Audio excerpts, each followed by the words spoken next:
Buen día, ¿cómo andan? Bueno, bienvenidas, bienvenidos a esta celebración. Muchas caras conocidas, amigas, amigos. Nos da mucho placer encontrarnos acá y festejar y celebrar estos 15 años de la revista Psicología, Conocimiento y Sociedad, de la cual formamos parte y muchos de los que estamos acá formamos parte. Esta celebración no solamente es la de un producto o de un material, sino que tiene que ver con el esfuerzo y el trabajo colectivo y colaborativo de compañeros de biblioteca, de informática, de comunicación y docentes que dan mucho tiempo de su trabajo y de sus días para leer, para intercambiar y para trabajar con otros que a veces no conocemos y que de alguna manera expanden, digamos, una red enorme en relación a la revista y al sistema de revistas latinoamericano. Nos complace celebrar estos 15 años. Ayer Maximiliano, que está acá, nuestro invitado para la conferencia, Maximiliano Salatino, que ya lo vamos a presentar, nos compartía que no era habitual esta longevidad en las revistas, en las publicaciones. O sea que yo pensaba que los 15 años era como la niña bonita, ¿no? Pero no, me parece que somos adultos mayores ya. Entonces, hay que considerar esa dimensión porque eh, creo que es parte de un esfuerzo enorme de la institución, pero más que nada de quienes a tropezones han llevado adelante este proyecto de la institución y que de alguna manera ha pasado de mano en mano a equipos de editores, de compañeros de la institución, que desde diferentes lugares han aportado justamente a mantener visible no solamente la experiencia de la revista, sino también aquellos discursos enunciados que tratamos de ubicar en el campo de la academia. En ese sentido, la presencia de Maximiliano y este festejo es también una excusa para iniciar, ayer lo hablamos con algunos compañeros, un proceso de discusión en torno a una política editorial de esta revista que de alguna manera la posicione en un lugar de relevancia y destacado, no solamente en nuestro país, sino también en la psicología, por lo cual vamos a tratar de iniciar un proceso de discusión que esperamos sea cada vez más colectivo, participativo y colaborativo. Bueno, sin más, vamos a contar, como les decía al principio, con la conferencia de Maximiliano Salatino, que es profesor de la Universidad Nacional de Cuyo. Su trabajo se enfoca en el estudio de los sistemas de revistas y de publicaciones en Latinoamérica. Su trabajo de doctorado y sus investigaciones actuales tienen que ver con ese campo de estudio, por lo cual nos parecía un actor relevante en esta posibilidad de aportar a la discusión en torno a la producción de conocimiento, a los modos de producción de conocimiento, a las implicaciones políticas, académicas y qué tipo también de academia construimos cuando publicamos y desarrollamos una política editorial y en este caso una revista, de facultad y de una universidad pública. En ese sentido, agradecemos la presencia de Maximiliano y no sé si quedé con algo de la presentación, si tengo que decir más cosas sobre vos, pero no Está sé. perfecto. Está, Perfecto. bien. Muchas gracias. Ah, ¿con Este, este? Sí, dale, si te queda más cómodo. perfecto. Buenas tardes a todos y todas. Es un gusto saludarles y me sumo un poco a la felicitación, digamos, a la felicitación de la celebración de los 15 años de las revistas, de esta revista concreta, porque además siempre cuando se piensa en términos de revistas puede pensarse como algo accesorio, secundario dentro de una infraestructura más amplia, que son las unidades académicas o las universidades, pero eh, además son tan importantes porque forman comunidad, forman relaciones que vinculan las áreas de producción de conocimiento científico con las de publicación, y que esta revista cumpla 15 años no es un dato para nada menor. Yo les comentaba un poco ayer que la vida en general de los estudios disponibles sobre las revistas es de aproximadamente 6 años. 5 o 6 años. Nacen con mucho ímpetu y luego tienen un proceso de decaimiento. Y que esta revista haya logrado tener 15 años es un montón y dentro del mismo escenario latinoamericano de revistas científicas es un gran logro, así que me sumo a las felicitaciones. Y para dar paso un poco a la presentación, lo que les quería proponer hoy es que conversemos un poco respecto al acceso abierto, que me parece que es un nodo analítico que vincula varias temáticas que nos interpelan a nuestras formas de hacer ciencia, a nuestras formas de publicar ciencia. Así que el inicio, el punto de partida es. Imagino que muchos de ustedes se han encontrado con esta idea de acceso abierto en diferentes ámbitos y lugares. La definición primigenia es esta de la posibilidad, el movimiento, las articulaciones que permiten que el conocimiento científico producido con fondos públicos sea libre y de acceso gratuito para la comunidad académica y no académica. Así empezó toda esta discusión. Eh, y esta me parece siempre súper importante que cuando conversamos sobre temáticas vinculadas a la edición de revistas, a políticas editoriales, a la circulación del conocimiento científico, hagamos un pequeño esfuerzo por historizar esos debates. Siempre pensarlos en el proceso sociohistórico en el cual se produjeron es muy relevante para ver especialmente cómo ha devenido ese campo de luchas y de conflictividad en el cual nos encontramos el día de hoy. Si nos retomamos un poco, no les voy a hacer la historia larga del acceso abierto, ya hay un montón de esto publicado, pero sí quiero plantear una primera cuestión. Es una idea que me parece central para que repensarnos.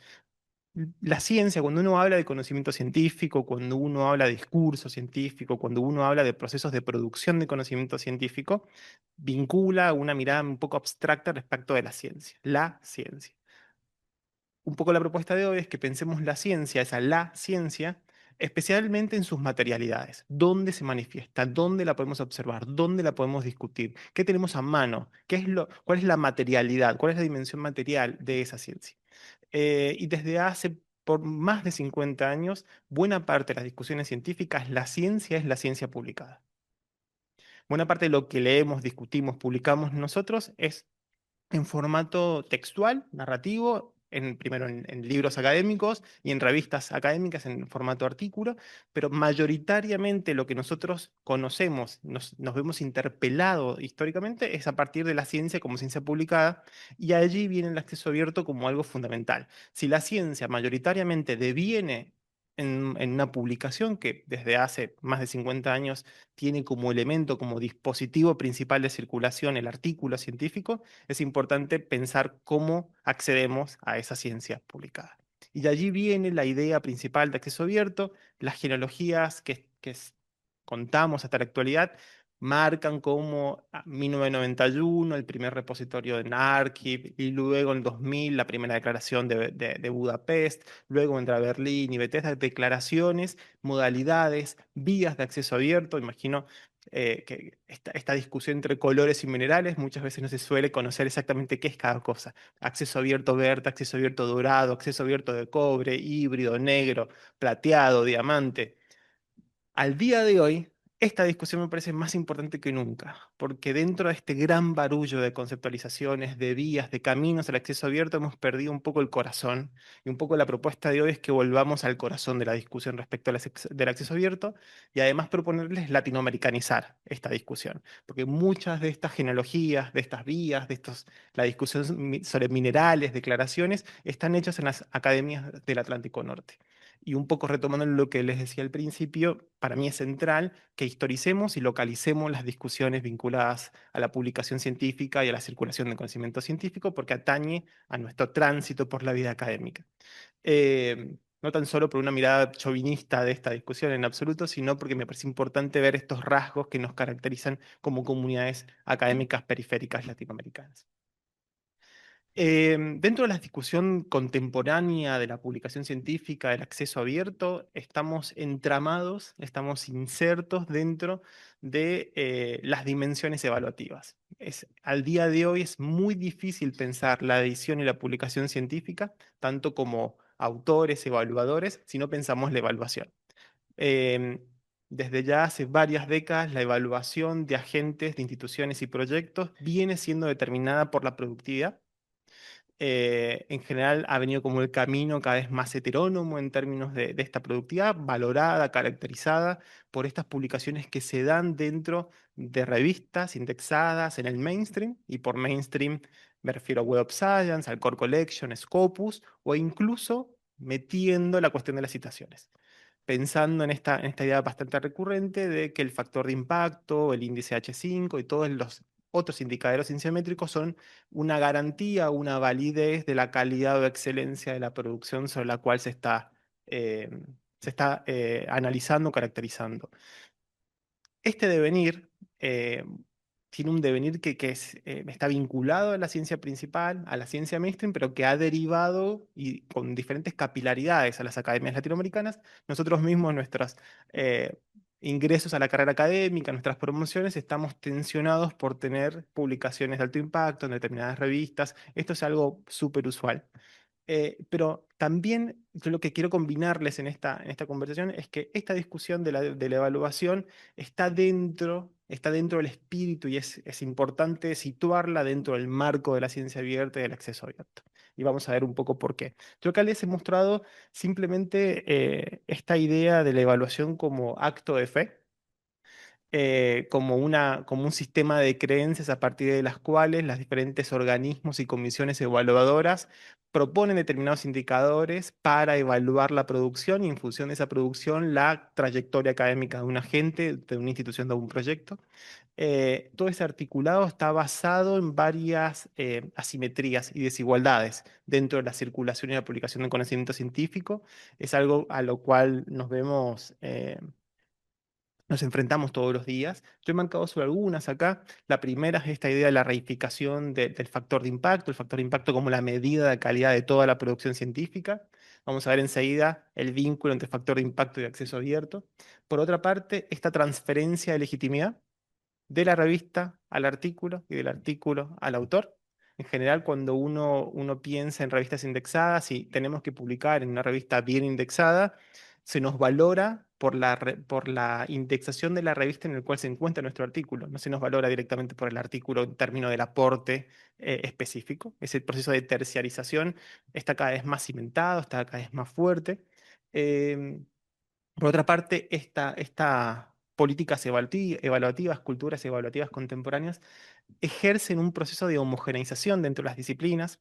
Buena parte de estos indicadores cienciométricos que les vengo comentando fueron creados en sus inicios, a partir de 1964 en adelante, a partir de las ciencias médicas, físicas, naturales y exactas, y paulatinamente han ido desplazándose hacia las ciencias sociales y humanidades, y no hace falta que les comience a conversar en este espacio las diferencias que hay entre las discusiones entre las ciencias básicas y las ciencias aplicadas, entre las ciencias sociales y humanidades y el resto de las disciplinas.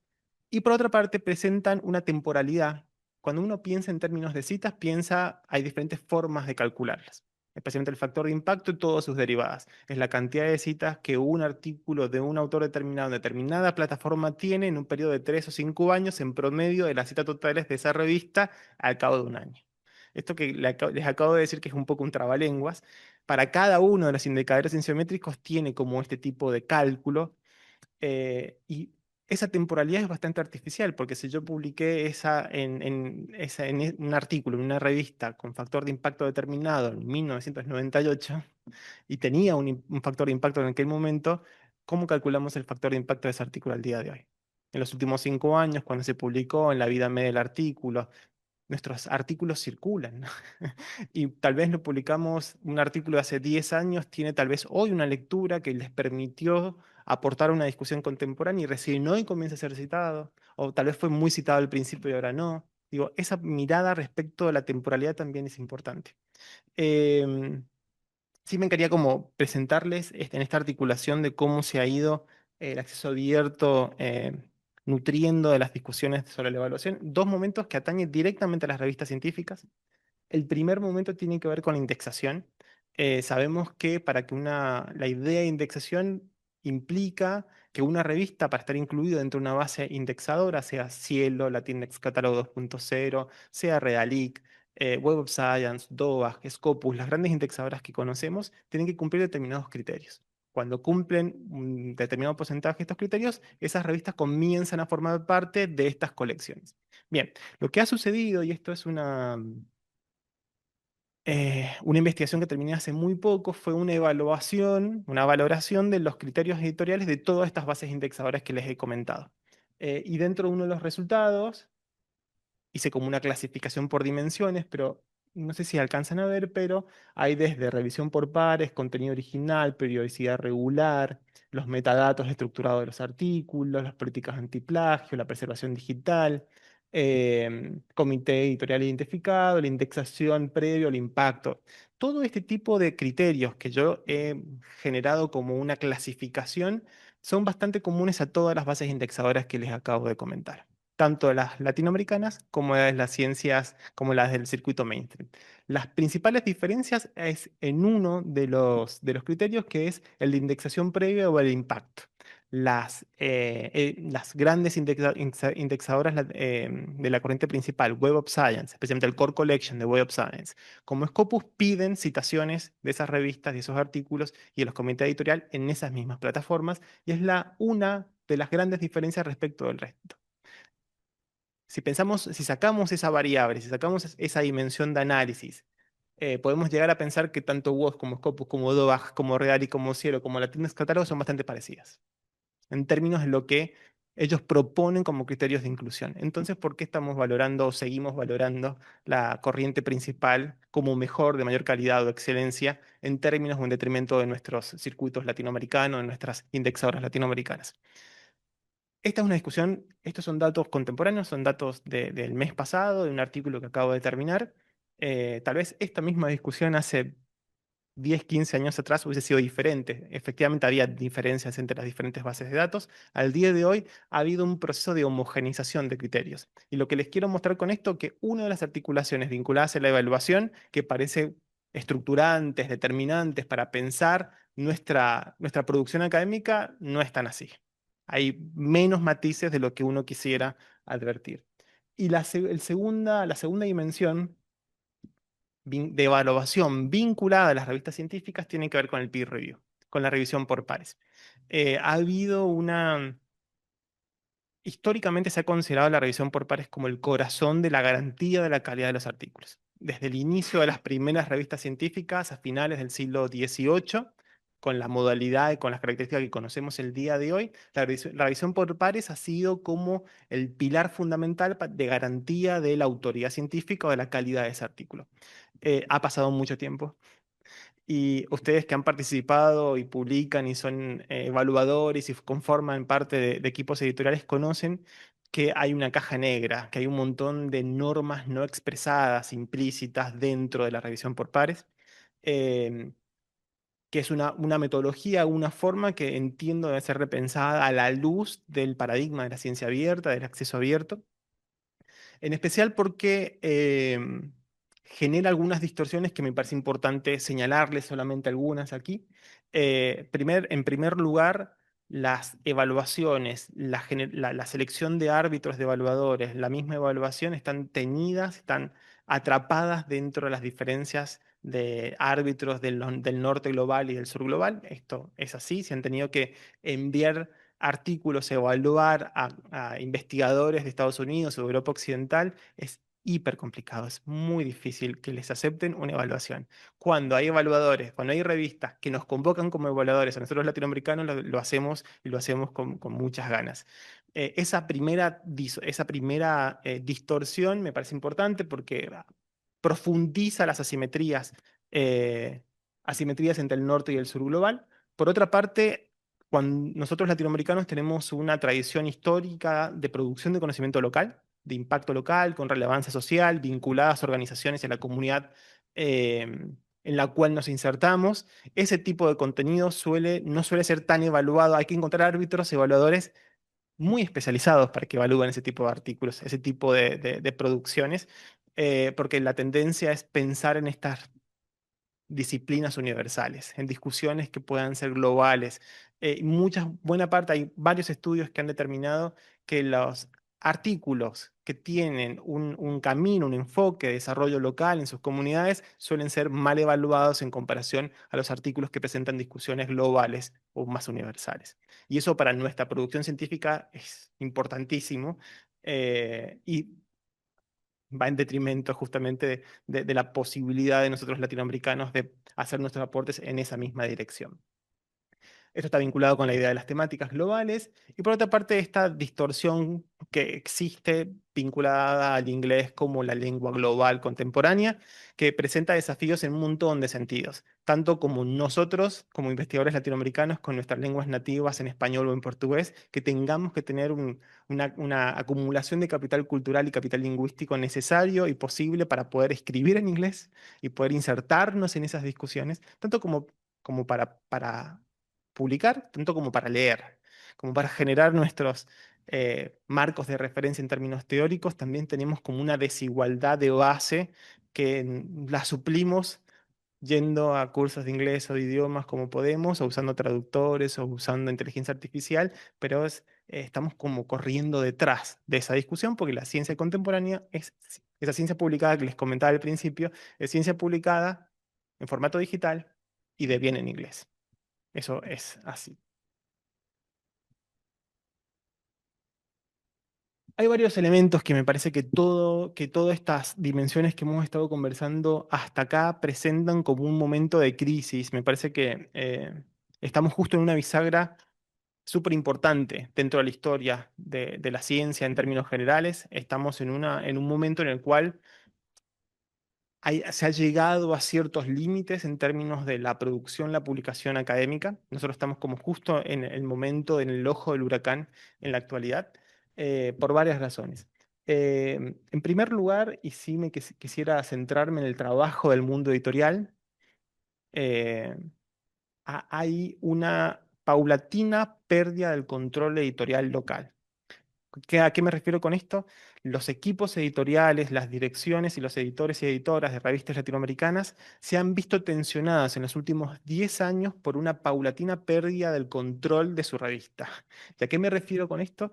A que la necesidad de estar siempre indexado, la necesidad de ser cada vez, de aplicar cada vez más características técnicas a la producción de una revista, a la necesidad de adecuarse a criterios ha llevado a una etapa de hiperprofesionalización, de hipertecnificación, de hiperplataformización de las revistas científicas que están generalmente gestionadas, editadas por la comunidad.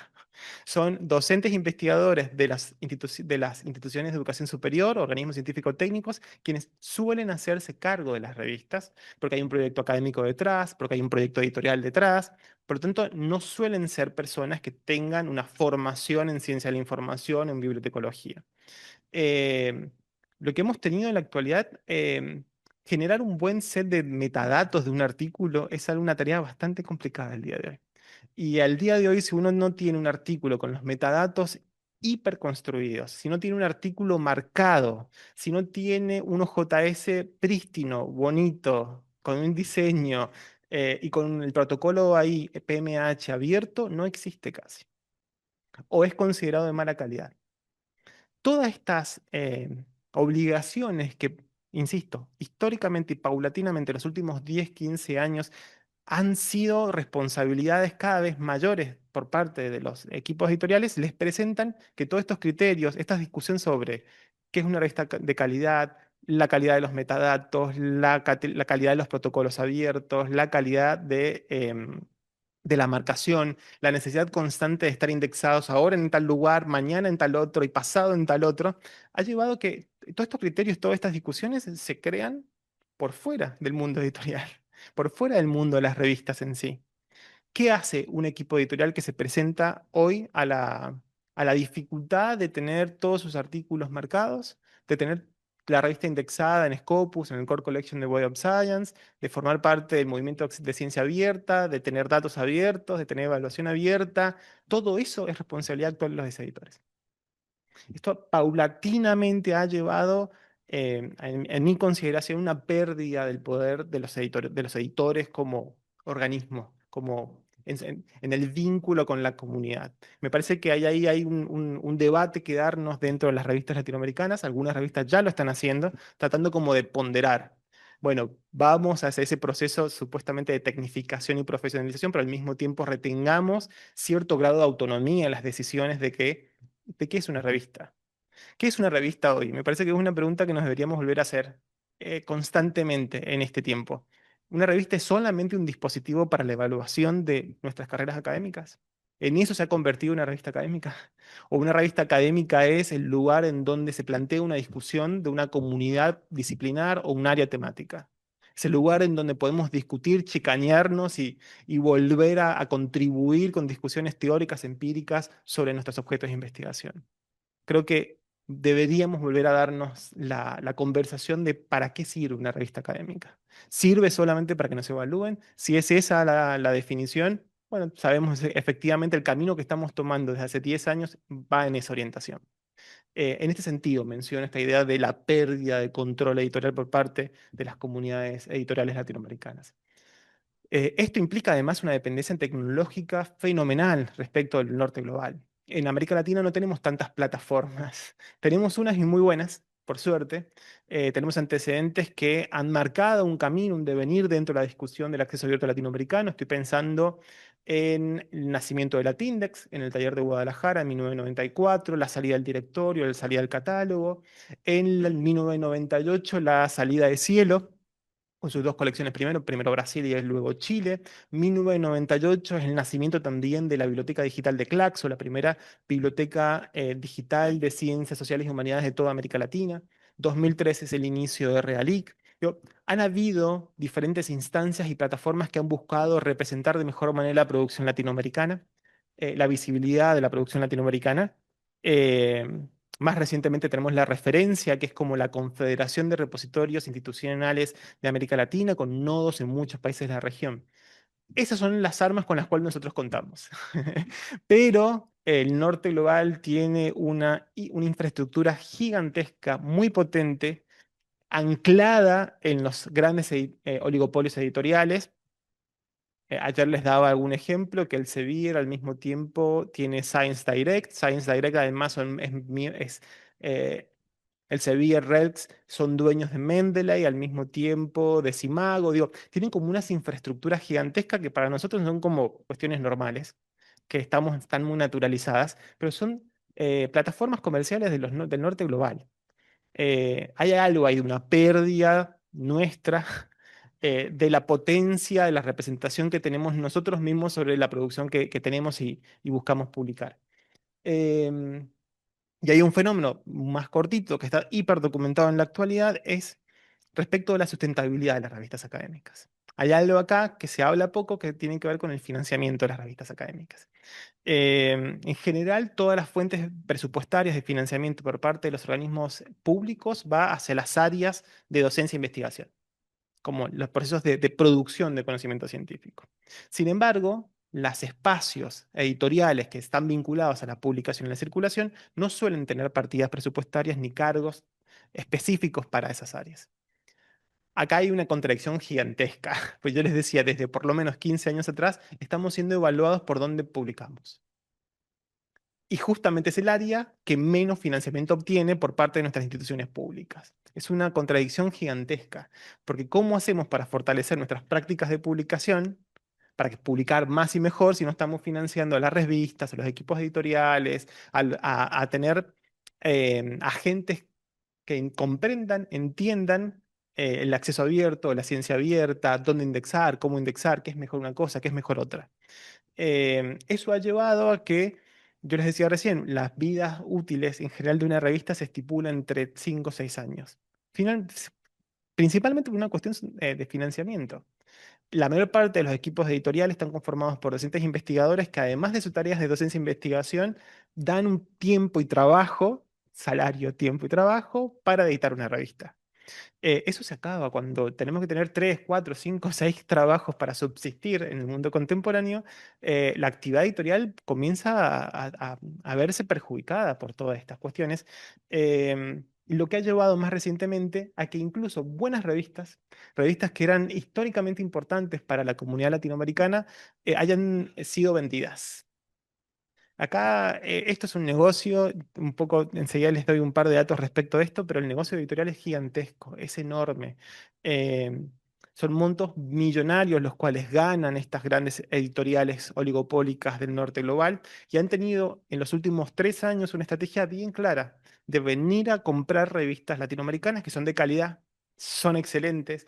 Hay una comunidad internacional, regional y global y local muy importante y compran esas revistas que estaban como flaqueando en que no tenemos guita para a ver si publicamos el año que viene, las venden y están en este proceso de venta y cesiones de derechos editoriales. Creo que todo esto demuestra este creciente pérdida de control editorial por parte de las revistas latinoamericanas. Y la otra cuestión, un poco eh, retomando algo que dije al principio, ha habido una colonización del acceso abierto. Al día de hoy, si uno no está hiper empapado de esta discusión, es muy difícil determinar qué es un artículo en una revista de acceso abierto. Principalmente por el nuevo modelo de negocio de muchas de estas editoriales comerciales. Yo les decía al principio que un artículo en revista de acceso abierto es la que se puede leer de forma gratuita y libre. El modelo de negocio ha virado durante las últimas décadas y ha pasado del modelo de suscripción al modelo de pagar por publicar, son los famosos APC. Que se suma a el modelo tradicional que es el de la suscripción. Hasta el día de hoy hay revistas que son cerradas, que uno ingresa a la revista y quiere descargar el artículo y se encuentra con una muralla de pago y tiene que pagar 40, $50 para poder descargar y leer ese artículo. Sumado a esa política de suscripción, lo que está pasando en los últimos 5 o 6 años de manera muy, muy fuerte, y en especial en las revistas como más relevantes de mayor impacto del mundo, es que cobran por publicar. Ya no están cobrándole a las audiencias para que lean el artículo, sino los autores son quienes tienen que pagar, dependiendo de la revista, entre 1.000, 3.000. Para publicar hoy en Cell o en Nature hay que pagar $7.000. Imagínense tratar de financiar la publicación de un artículo con nuestros salarios latinoamericanos. En general suelen salir estos dineros de diferentes financiamientos, de diferentes proyectos, de vínculos, de redes con el exterior, con redes internacionales, pero y acá está el gancho principal que hacen estas revistas o estos grandes oligopolios editoriales, es cuando uno ingresa a la revista, uno ve que ese artículo está para descargarlo y uno piensa que es de acceso abierto, pero para que ese artículo esté en acceso abierto, un grupo de autores tuvo que haberlo pagado para que esté allí. Si un artículo o una revista cobra por publicar o cobra por leer, no es una revista de acceso abierto. Y creo que al día de hoy, si uno entra dentro de los sitios de estas grandes revistas, de estas grandes oligopolios editoriales, están a favor del acceso abierto, son los grandes, hacen campañas. Porque claro, es la idea del acceso abierto como bien común, la ciencia abierta como bien común, hasta el día de hoy ha comenzado a tener cierta importancia o relevancia. Incluso muchos organismos internacionales la UNESCO sacó una declaración en 2021 acerca de la ciencia abierta. Digo, a nivel global la discusión respecto de la ciencia abierta, el acceso abierto es importante, está siendo muy relevante para la definición de política científica. Y estas editoriales no se quieren quedar detrás de esa discusión, entonces plantean marketing y publicidad respecto de que son de acceso abierto. Pero es este tipo singular de acceso abierto que para mi consideración no es acceso abierto. Si alguien tiene que pagar para poder publicar en una revista o tiene que pagar ese artículo para que circule de manera libre y gratuita, no es de acceso libre. Acá hay una mirada detrás que es casi epistemológica, que es filosófica, la idea del conocimiento científico como bien común. Si un artículo, una producción académica, sea una tesis, sea un artículo, sea un libro académico, fue financiado en su producción por fondos públicos, es que la comunidad nacional de un país, a través de sus instituciones de educación superior, financiaron la producción de ese conocimiento debe ser libre y gratuito para lectura de toda la comunidad de ese país y de toda Latinoamérica. Esto es un principio, es como el inicio de la discusión debería empezar por acá. Y mucho de esto que le estoy comentando está siendo como muy batallado de diferentes frentes. desde la evaluación, desde el negocio editorial, desde la imposición a nosotros mismos de tener que publicar en revistas de alto impacto, que dicho sea de paso, es extraño determinar qué es una revista de alto impacto hoy para América Latina. Podemos entrar en esa discusión si quieren enseguida. No es tan sencillo, no es nada fácil. Hay un montón de ribetes para pensar qué es una revista buena, de calidad, de excelencia o alto impacto. Em, Nada, me parece que por todas estas razones, aquella idea de acceso abierto que nació en el 2000 con la Declaración de Budapest viene siendo retransformada y ha sido casi completamente colonizada. Al punto, un poco, el título de esta conferencia es la revolución inconclusa del acceso abierto. Debería ponerle como un asterisco, es la revolución inconclusa del acceso abierto de las academias del Atlántico Norte. Y ya le voy a mostrar cómo desde América Latina tenemos prácticas de acceso abierto anteriores al 2000, anteriores a la década del 90, que están por fuera, que no están siendo reconocidas, que han sido históricamente invisibilizadas dentro de la genealogía de la discusión de la sociología de la ciencia.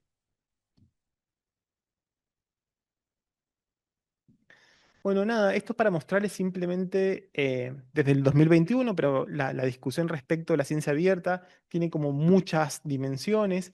Es una aproximación, les decía que para mí es epistemológica, filosófica, que atañe a las formas en las cuales nosotros producimos conocimiento científico.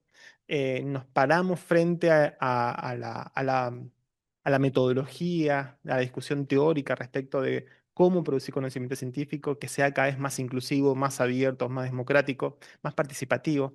Y el acceso abierto forma parte de estos globitos vinculados a la ciencia abierta. Solamente para que tengan acá es recursos educativos abiertos, infraestructuras abiertas, acceso abierto, códigos abiertos, equipos abiertos, evaluación abierta. Digo, es un cambio paradigmático para pensar las formas en las cuales nosotros practicamos, tenemos nuestra práctica científica, no solamente en términos de publicación, sino, insisto, desde la producción en adelante.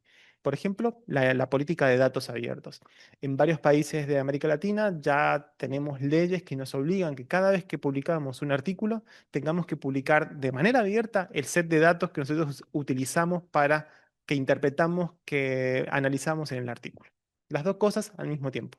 Artículo científico y el set de datos. Y ese set de datos puede ser desde datos qualis, quantis, de códigos, de cualquier cosa. Es otra forma más de hacer cada vez más transparente esa caja negra de la ciencia. Trae un montón de discusiones, en especial en algunas disciplinas en las cuales la apertura de los datos tiene que tener cierto tipo de restricciones. Eso está súper estudiado y hay protocolos específicamente para determinar el cuidado y el resguardo de esos datos. Se hace y se hace en todas las disciplinas. La Unión Europea tiene su repositorio de datos, los invito a que ingresen, es gigante. En Argentina tenemos el repositorio de datos del CONICET, en donde nosotros todos como investigadores, insisto, cada artículo que tengamos que publicamos tiene que estar respaldado con nuestro set de datos. Tenemos un periodo de 5 años para subirlo como embargo. Es algo que se viene, es una discusión importante, me parece central y creo que forma parte solamente es un ejemplo para mostrarles las discusiones contemporáneas respecto de la producción y la publicación científica y un poco la apuesta de volver a pensar el acceso abierto como parte de un marco más amplio que es el de la ciencia abierta.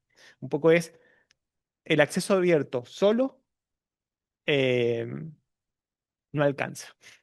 El acceso abierto, solito, solamente pensando en la gratuidad de la circulación del conocimiento científico del artículo, no sirve.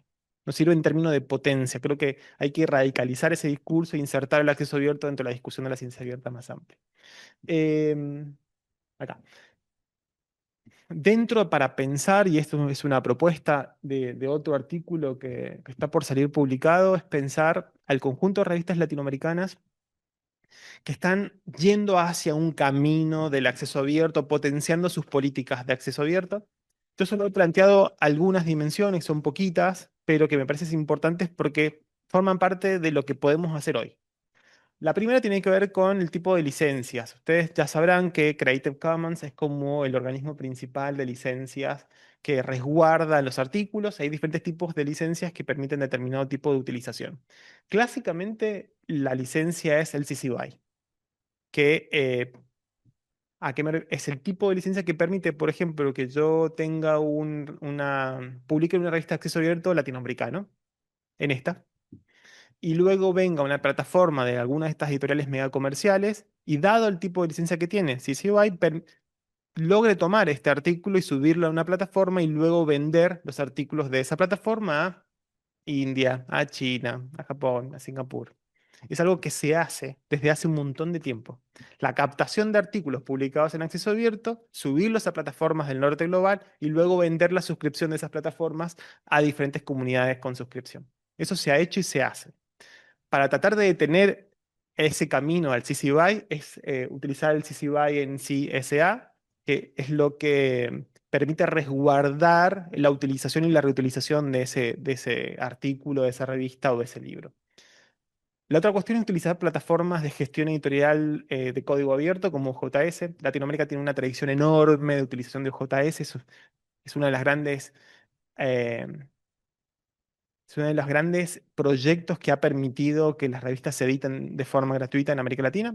La utilización de JS es una de las plataformas de gestión editorial, hay muchas otras, pero pongo como ejemplo JS como plataforma de código abierto porque es la que cualquiera que estemos vinculados a un mundo editorial conoce y sabe.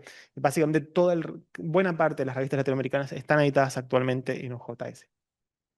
La otra cuestión importante es que esto es un paulatino proceso que ha venido desde ya hace varios años, es que la política de repositorios institucionales, ustedes tienen aquí Colibrí en o de la UDELAR, la mayor parte de las universidades nacionales tienen sus propios repositorios, es una forma de resguardar la producción que se produce dentro de esa misma institución, hacerla visible y preservarla.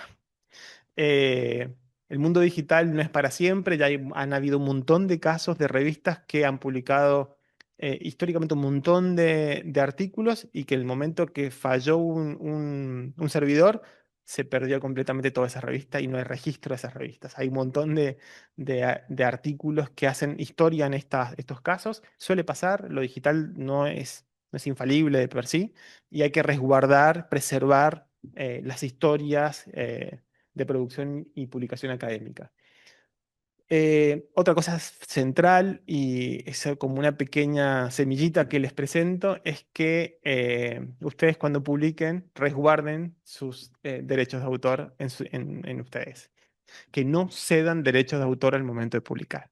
Generalmente cuando uno publica en una editorial del norte global, aunque sea de acceso abierto, da igual, tenés que firmar un contrato en el que uno cede los derechos sobre esa producción. Es lo peor que podemos llegar a hacer. Hay un montón de adendas a esos contratos. Yo he hecho varias ya con varias de mis publicaciones. Me han mandado el contrato para firmar y yo lo he firmado con una adenda en la cual se estipula claramente que yo retengo el derecho de autor sobre esa y me lo han permitido. Es algo que se hace y es algo que se debería hacer cada vez más. Em, Nada, y esto era solo para mostrarles que hay un montón de revistas que cumplen en América Latina estos criterios. Ya estoy un poco sobre el tiempo, así que se los muestro un poco en general. En América Latina tenemos 5.616 revistas que están indexadas al 2025. De ese grupo de revistas, más o menos 2.700 tienen estas características que les acabo de nombrar. Y son la mayor parte de sociales y humanidades, pero hay de médicas y ciencias de la salud, de humanidades, de naturales, ciencias exactas y naturales, interdisciplinarias.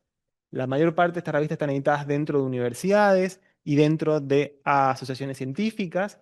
Y los países que más contribuyen a este mundo de revistas del bien común, de revistas muy orientadas por el acceso abierto, son Brasil, Argentina, Colombia, México, Chile y Ecuador. Era para mostrarles que esto ya existe. No es que no estamos postulando hacia un horizonte imposible de realizar y que todos estos criterios que les acabo de mencionar traen aparejado más trabajo para los equipos editoriales. Son cuestiones que ya suceden, que son exitosas y que es importante que nos orientemos hacia allá. Un poco en este camino para finalizar que les propongo de latinoamericanizar la discusión respecto al acceso abierto, eh, creo que hay varios puntos para que pensemos. El primero es que las revistas científicas no son un bien comercial. Parecieran que cada vez más están orientadas hacia prácticas comerciales de mercantilización del conocimiento científico. Una revista científica es mucho más que eso y me parece que volver a pensar la revista científica en la comunidad global, regional y nacional es de suma importancia. Por otra parte, que las revistas científicas no son solamente un repositorio de papers. Hay algo que ha pasado históricamente en las revistas latinoamericanas, es que han perdido su bibliodiversidad, la diversificación de formatos de contribuciones. Eh, Entrevistas, recensiones, ensayos, otro tipo de construcción de producción científica que no está siendo muy valorada ni por las revistas ni por las comunidades evaluadoras. Y esto va en detrimento de la calidad de la ciencia latinoamericana en general. eh, Incluso desde una reseña de libros hasta la traducción de una entrevista de un referente del norte. Digo, son cuestiones importantes que las revistas generalmente tenían, eran muy valiosas por esas discusiones y que se ha visto en los últimos tiempos como agotadas casi en su potencia por el paper, el predominio del paper, del artículo científico. Em,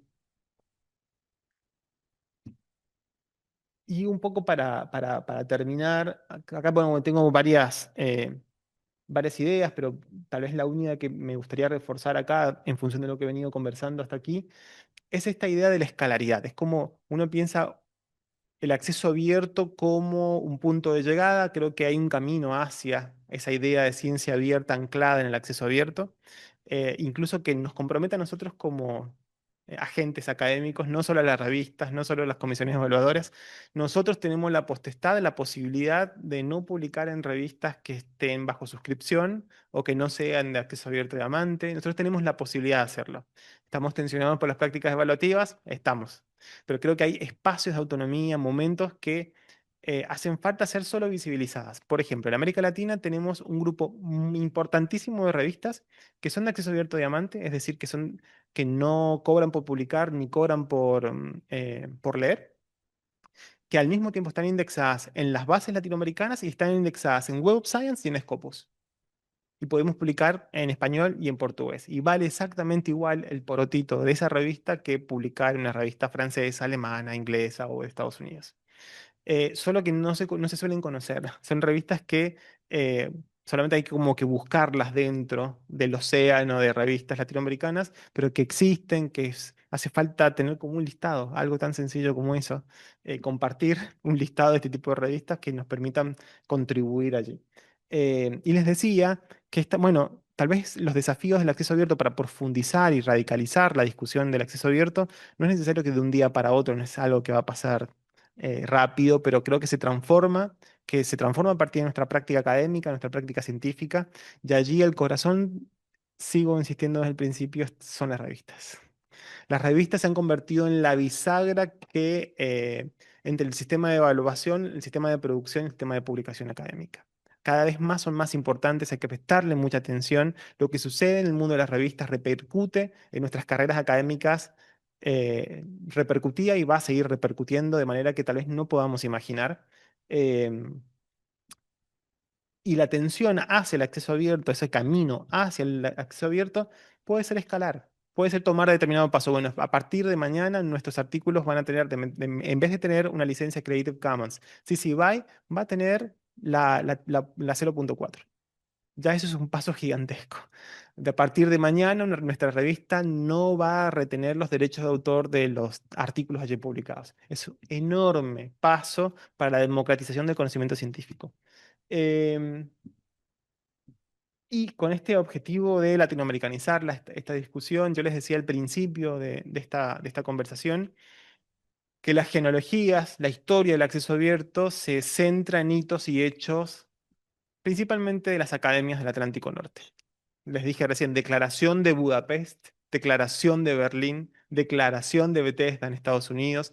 Buena parte de los hitos principales cuando uno busca historia del acceso abierto están señalados por hitos del norte global. Y me parece súper importante que esto que le estoy proponiendo a ustedes, que es radicalizar nuestra práctica científica orientada por la ciencia abierta, el acceso abierto, no es algo nuevo para nosotros. No es un dispositivo que se creó hace 2 o 3, 10 años, es algo que se practica en América Latina desde hace décadas.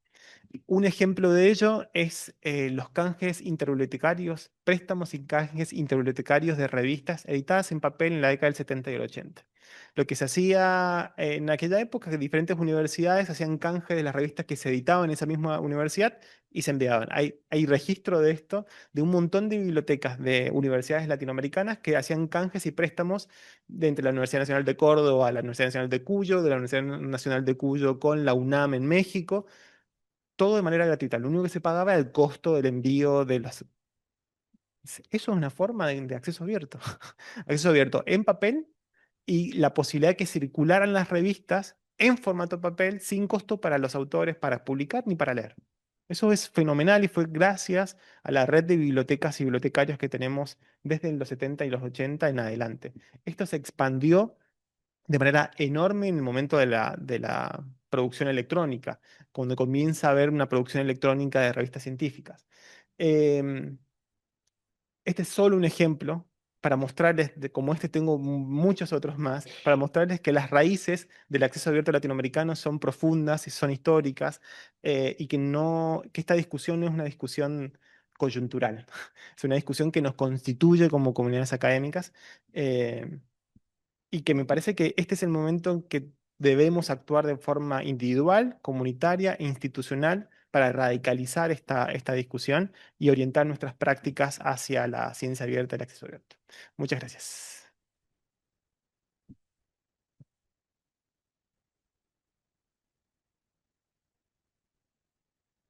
Bueno, muchas gracias, Maximiliano. Damos un espacio a conversar entre todos, ¿les parece? Preguntas, a dialogar. Hola, buenos días. Estuve ayer de noche en la charla de ayer de noche. Hoy recién planteaste el tema de la oportunidad y la necesidad de publicar en revistas de acceso abierto, con esto de acceso abierto, de no tener que pagar para publicar y no tener que pagar para poder leer los artículos. Y también en un momento planteaste que los investigadores y los docentes son evaluados a partir de cuánto se publica, ¿no?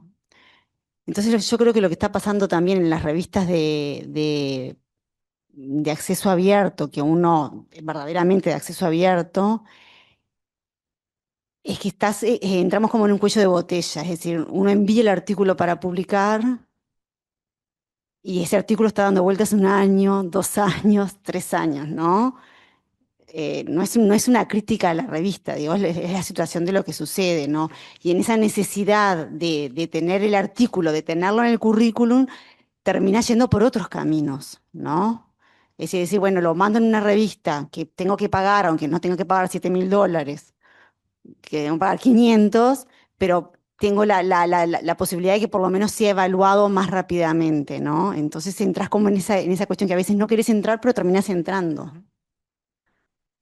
No sé si ese era el Sí. planteo que quería hacer. No, sí, sí, y es algo que suele pasar un montón y que ha devenido en las prácticas, una práctica de las más horrorosas, que es la creación de estas revistas depredadoras, que dependiendo de pagar determinada cantidad de dólares, te habilitan, sin ninguna revisión por pares, a publicar muy rápido tu artículo. Digo, hay como unos grises entre la publicación rápido y esta demora, pero es claro, efectivamente no solamente nosotros latinoamericanos y latinoamericanas estamos siendo evaluados por nuestra producción, sino en todas las universidades del mundo, el tema de ranking, de impacto, es como la comidilla de todos los pasillos en los momentos que uno tiene que promocionar en la carrera científica. Esto es así en todos lados. Sí me parece que una buena forma de mitigar esto, primero es conocer qué revistas son diamantes, son Q1 y tienen indexación latinoamericana y tienen indexación mainstream. Eso es como el primer punto, porque uno no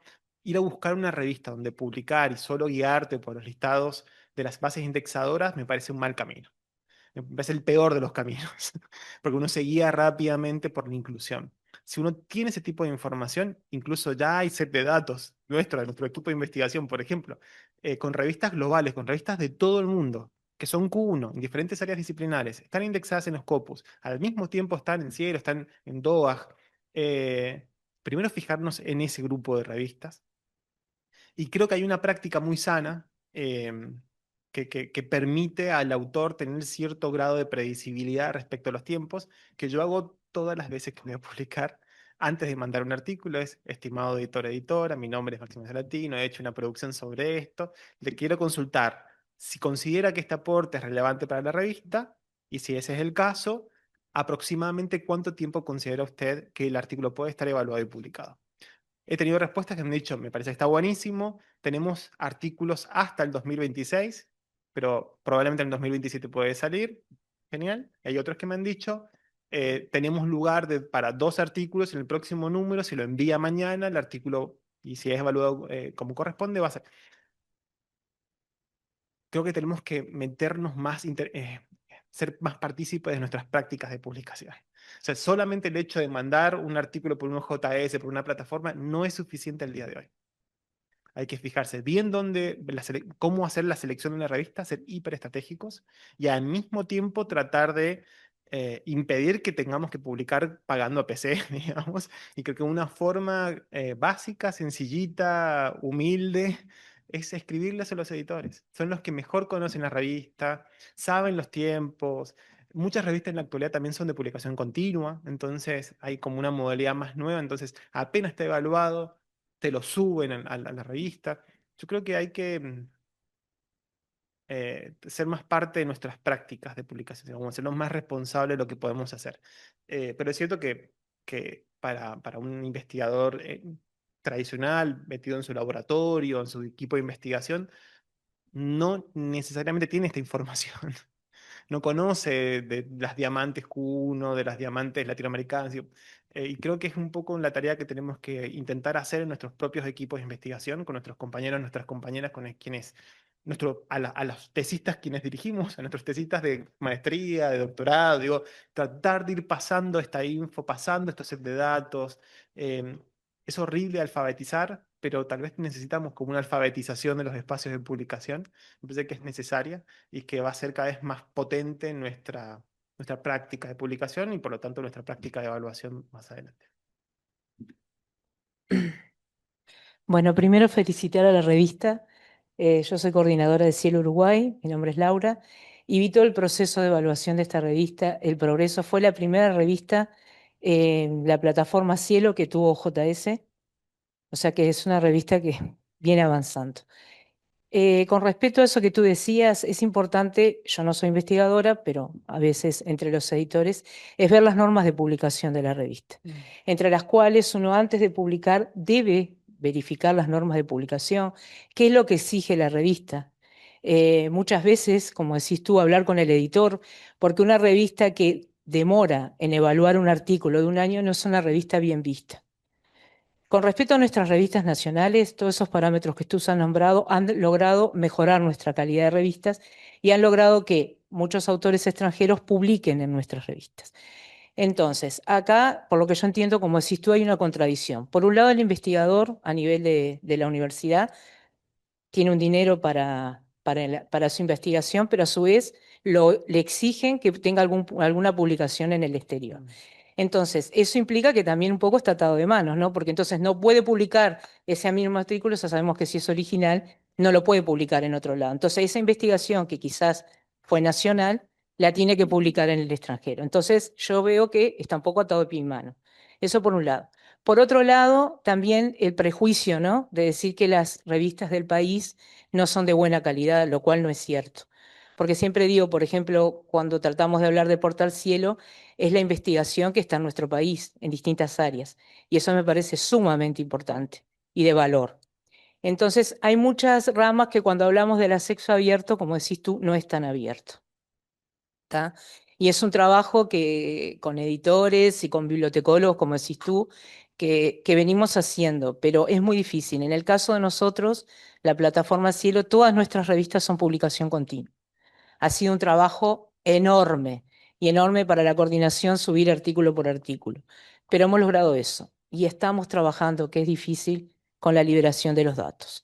Que como decís tú, en un principio empezamos que las áreas, digamos, de las letras, que no se puede, ahora sabemos que sí se puede, sabemos que hay repositorios gratis, por ejemplo, nosotros a nivel de Cielo, Cielo Data, que tiene todas las áreas del conocimiento, que tiene un buen equipo de respaldo atrás. Hay otros repositorios que son pagos. Entonces, toda esa información se debe, como decís tú, primero Exacto. Conversar, trabajar. Hay gente que sabe, o sea, hay gente que se dedica a eso. Y para mí, para el investigador, es importante que tenga todo ese conocimiento y herramientas que, como le pasó a la compañera, no puede ser que ella necesita ese artículo, que es una investigación, no se lo pueden publicar en un año porque no es justo, ni para ella que hizo toda la investigación, que no sé, pobre, cuántos años le habrá llevado, los costos, ¿no? Porque digo, no solo los costos de la investigación. Así que me parece que es un trabajo en conjunto entre todos, ¿no? Nosotros ahora estamos trabajando, vamos a ver, que me encantaría hablar con los investigadores, cómo el bibliotecólogo puede ayudar en el plan de gestión de datos para la investigación. Entonces, me parece que esa es una herramienta, no es porque defienda mi profesión, pero sí podemos ayudar en muchas cosas que, digo, el bibliotecólogo aprende del investigador y el investigador del bibliotecólogo. Entonces, me parecería buenísimo que pudiéramos trabajar juntos, porque es una ayuda, en el caso, por ejemplo, de dónde depositar los datos abiertos, Ujú. ¿no? Sí. Digo, bueno, no quiero hablar más por si alguien quiere hablar, pero me pareció sumamente interesante. Gracias. Solo un comentario cortito.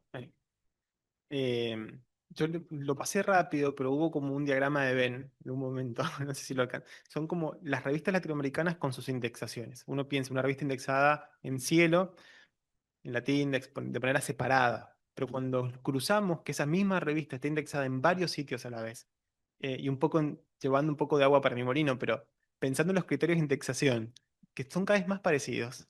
Una revista que está indexada en 2 o 3 bases indexadoras regionales latinoamericanas y de la corriente principal es indiscutidamente una revista de excelencia. Una revista que ha pasado por la evaluación de 2, 3, 4 de estas mega plataformas que tienen esos criterios bastante exhaustivos y difíciles de cumplir, es una revista uruguaya, latinoamericana, de donde sea, de excelente calidad. Y el reconocimiento por parte de las comisiones de evaluación tiene que ser en esa misma línea. Digo, yo estoy un poco a favor.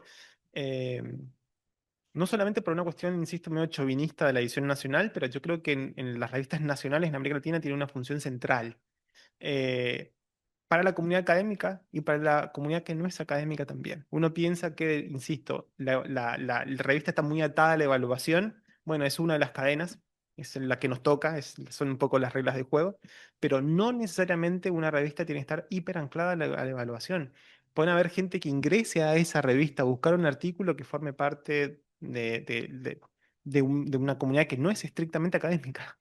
Pueden haber diferentes comunidades, organismos culturales, políticos, hospitales, museos, lo que fuese, que ingresan a buscar artículos en una revista que tal vez no tienen ni docencia ni investigación.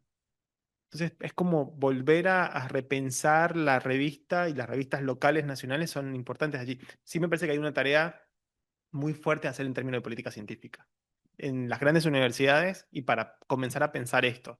Y termino con esto. Hay un caso que en Brasil tiene un sistema Qualis, que bueno, hay un montón de debate, un montón de problemas, no me voy a meter ahí, si quieren lo podemos conversar, pero en la última actualización lograron que revistas brasileñas queden en la categoría A1, A2 y B1. Eso provocó que los investigadores brasileños que históricamente, más que el resto de América Latina, históricamente publicaban en Francia, en Inglaterra y en Estados Unidos, comenzaron a publicar en revistas brasileñas.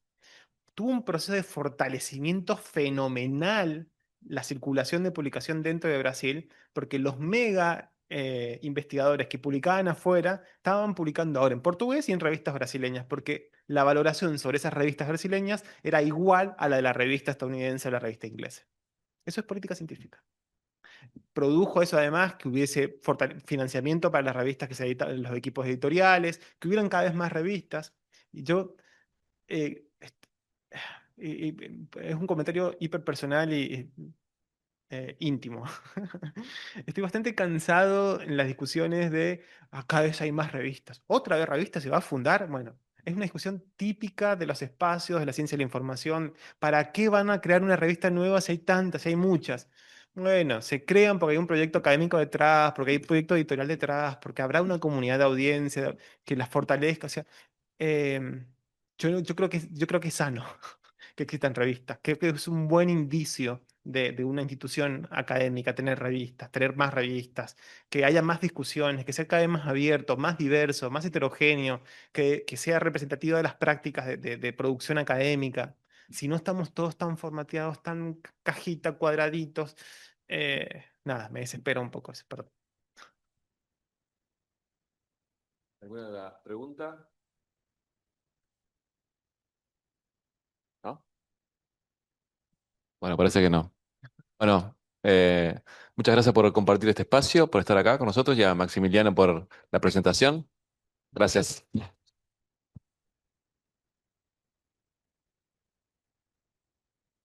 Ay, quédense a compartir acá con nosotros.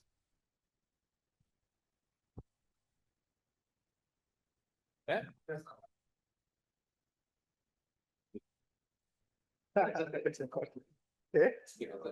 ¿Eh? No, sí, siempre pasa.